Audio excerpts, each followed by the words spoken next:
hand up. Thank you. Good evening, Deputy Mayor, Council, and staff.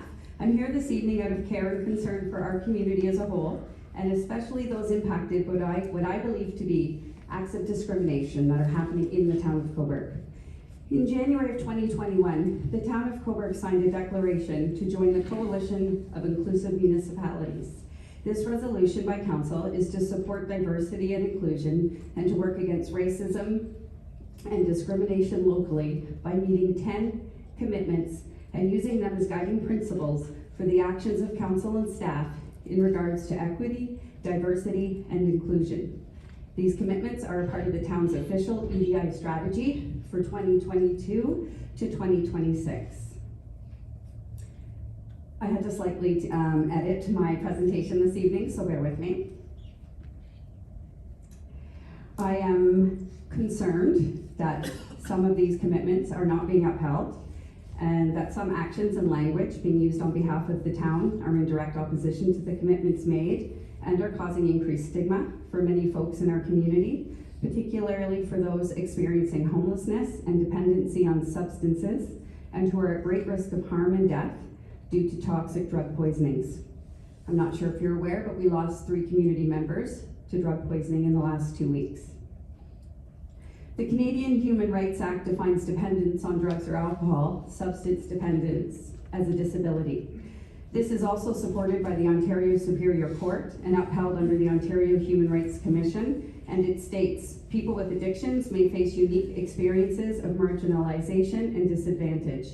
These may be due to extreme stigma, lack of societal understanding, stereotyping, and criminalization of their addictions, for example, where they do involve illegal substances. Discrimination, as defined by the Canadian Human Rights Commission, is an action or decision that treats a person or a group badly for reasons such as race, age, or disability, or perhaps for the company they keep. I would like to remind Council of the commitments you have made to the members of this community and share some examples of why I feel those, well, I'm going to share a couple examples. I had others, but I'm just going to share a couple tonight, okay?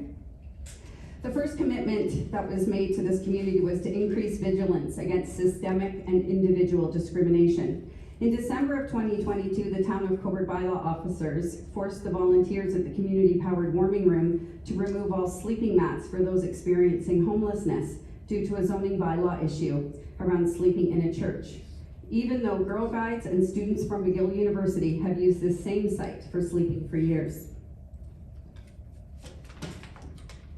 How will the Town of Cobourg increase vigilance against systemic and individual discrimination? The second commitment made to this community was to monitor discrimination in the municipality and to take action to address it. In January of this year, public washrooms were closed for the safety of some Cobourg citizens at the risk to other Cobourg citizens. I feel this is a discriminatory policy that affects those with health issues, mobility issues, the very young, the aged, and those experiencing homelessness. In fact, just last week, a senior member of our community barely made it into my shop to use the washroom as there was nothing open for her to use south of King Street. How will the Town of Cobourg monitor discrimination in the municipality and take action to address it? You have committed to support individuals who experience discrimination. How will the Town of Cobourg support individuals who are experiencing discrimination in the Town of Cobourg right now? You have committed to providing police services that are exemplary institutions for fighting discrimination, to provide equal opportunities as a municipal employer, service provider, and contractor, to support measures that promote equity in the labor market, and to challenge discrimination and promote diversity and equal opportunities in housing. This has been a hot topic for council recently. In regards to housing, and I would like to remind you all that this is a commitment that you have made. There has been one initiative that has come forward, which is the Northumberland Sleeping Cabin Collective Project. There have been no other solutions brought forward, so I do urge you to be creative thinkers in this way and to keep your commitment around housing. How will the Town of Cobourg challenge discrimination and promote diversity and equal opportunities in housing? You have also committed to involving citizens by giving them a voice in anti-racism initiatives and decision-making. You've also committed to challenging discrimination and promote diversity and equal opportunities in education and other forms of learning. You have committed to promoting the respect, knowledge, and appreciation of cultural diversity and the inclusion of Indigenous and racialized communities in the cultural fabric of the town of Cobourg. I wanted to remind Council that it is Council's mandate to ensure that all members of Council be cognizant that they are at all times representatives of the town of Council and recognize the importance of their duties and responsibilities, and to take into account the public character of their function and maintain and promote the public trust in the town of Cobourg.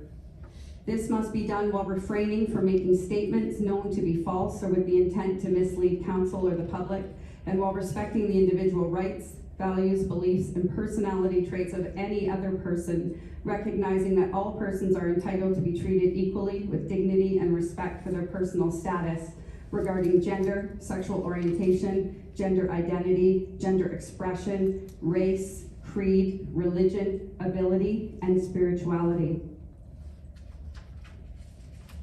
I wanted to remind or bring to Council's attention something that I was researching that was important to me. And it was under the, bear with me for one sec, under the Ontario Human Rights Code, Section 12. And I just thought this was important to note, that it states that a person cannot be discriminated against or harassed because of his or her association, relationship, or dealings with another person identified by a ground in the code. This protection exists whether or not the person being discriminated against is identified by the same ground in the code. I think that's important to note. In closing, I ask that Council please communicate with the public on how you all will be upholding your commitments to Cobourg as a member of the Coalition of Inclusive Municipalities. I also ask that all members of Council and directors of staff commit to receiving the Harm Reduction 101 training being provided by local advocacy and educational organization PARN. This training is also being taken on by the Downtown Business Improvement Area with a new Downtown Cobourg Cares initiative. There is an opportunity for the town to partner with the DBIA on this harm reduction education, and I encourage you to explore that opportunity. I understand that Council will also be receiving language sensitivity and human rights training as part of the EDI strategy, and I urge you to make this a priority and expedite the process. I also ask Council to provide more and ongoing opportunities for the community to engage with all members of Council in ways that are low barrier, non-discriminatory, and inclusive for all members of our community. And lastly, I would like to invite you all to a community healing circle and Indigenous ceremony that is taking place this Sunday, April the 30th at the Lions Pavilion in Victoria Park. Participants will begin gathering at 1 p.m. and the ceremony will start at 2 p.m. This healing circle is in response to the fear, misinformation, and stigma that is causing harm to many in our community. It is a safe place for everyone to come together and to begin the process of healing.